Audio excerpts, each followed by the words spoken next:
समय की बात है। बहुत दूर किसी देश में भैरव नाम का एक लड़का रहता था। भैरव पूरे गांव में सोने के लिए सबसे आरामदायक स्थान खोजने की उनकी उल्लेखनीय प्रतिभा और काम को टालने की उनकी अद्वितीय क्षमता के लिए जाना जाता था। भैरव किसी भी प्रकार के काम या जिम्मेदारी से बचते हुए अपना अधिकांश दिन इधर उधर घूमने में बिताते थे। उन्होंने कुछ न करने की कला में महारत हासिल कर ली थी और उनका आलस्य पौराणिक था। एक धूप भरी दोपहर में जब भैरव सूरज की गर्मी में आलस्य से आराम कर रहे थे, एक बुद्धिमान वृद्ध आदमी उनके पास आए। वृद्ध आदमी ने भैरव की प्रतिष्ठा के बारे में सुना था और निर्णय लिया कि अब भैरव को जागाने का समय है।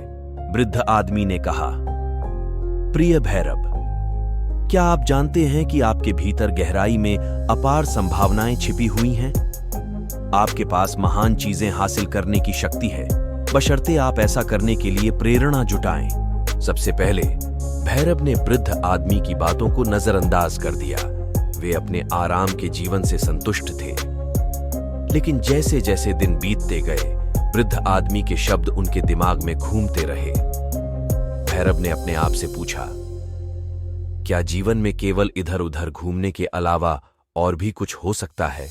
सत्य की खोज के लिए दृढ़ संकल्पित भैरव ने आत्म खोज की यात्रा शुरू करने का फैसला किया।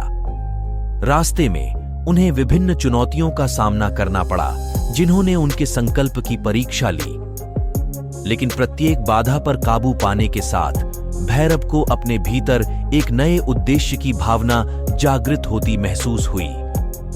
अंत में भैरव इस बात का एक चमकदार उदाहरण बनकर उभरे कि थोड़ी सी प्रेरणा और दृढ़ता से क्या हासिल किया जा सकता है।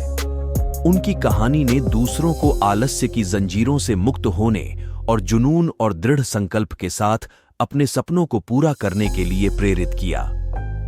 और इसलिए प्रिय बंधु, जब भी आप खुद को आलस्य के आगे झुकते हुए पाएं, तो भैरव की कहानी याद करें, क्योंकि आपके भीतर महानता हासिल करने की शक्ति निश्चित है, बशर्ते आप में उसे जगाने का साहस हो।